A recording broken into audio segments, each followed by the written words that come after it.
God is a God who sees and hears the cries of the poor and the oppressed. That God is a God who, in Jesus, has experienced and endured the worst of our world's inhumanity, oppression, and injustice is astounding. Do you hear how that? Just see how that's written. So what do you then say to the person who says, well, Jesus wasn't molested as a child. He wasn't physically beaten most days of his life by his own father. He wasn't trafficked as a sex slave as a child. He wasn't given whiskey in his infant bottle, which some of my patients had happen when they were children. They're alcoholics. Their mothers put whiskey in their bottles to calm them down. He didn't have whiskey put in his infant formula to keep him from crying.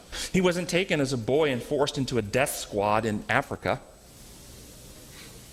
So what do you say to people who argue Jesus did not experience the worst of what this world's inhumanity has to offer?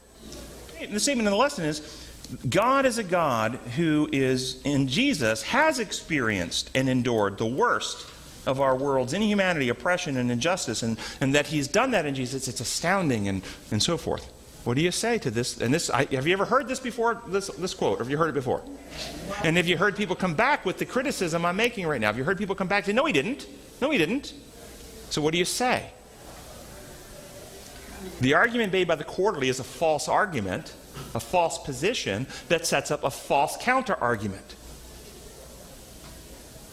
Jesus' mission on earth was not to experience every possible experience of every human being throughout all history. Jesus did not personally experience premenstrual mood disorder. He didn't experience childbirth or postpartum depression. He didn't experience the temptation to be addicted to video games. He never experienced what it's like to take LSD or be tempted to take LSD. Jesus didn't drive cars and be tempted to speed. He didn't. Now you're just meddling. No, I'm meddling. We create a false idea when we suggest that Jesus personally experienced every human experience. He did not experience every human experience, and it wasn't his mission to do so. His mission, what was his mission? His mission was to overcome sin and cure the sin condition. And thus he was tempted, according to Scripture, quote, in every way, just as we are, but without sin. In every way does not mean every specific circumstance, but every motive and method of temptation. And they are, here's the methods: fear and selfishness, the survival of the fittest, and self-gratification drives. Jesus experienced those temptations in Gethsemane when he had powerful human emotions tempting him to save himself. Sensualism, this is what it says in 1 John, that the lust of the flesh, the lust of the eyes, and the pride of life are the big avenues of temptation. So sensualism would be all the temptations of the physical body: hunger, thirst, fatigue, cravings. He experienced those things. Materialism. He was tempted with the wealth of the entire world. Egotism and power. He was tempted with all the power that was offered to him.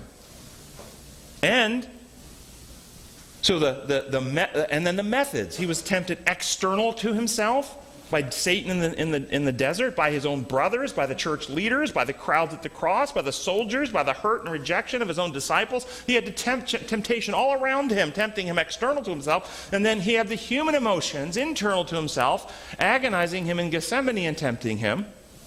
He had the entire gamut of the ways we're tempted and the themes that we're tempted upon. And he experienced all these in order to destroy the infection of fear and selfishness and develop a sinless human character, while simultaneously revealing the truth and refuting the lies of Satan. We have some quotes we don't have time to go into, some more evidences and quotes to support all that. But you have to be able to identify that statement. What sounded so wonderful, but it's a false statement. You present a false statement, you open ideas for a false counter-argument that makes God look bad. We have to have discernment to see truth, and the truth sets free.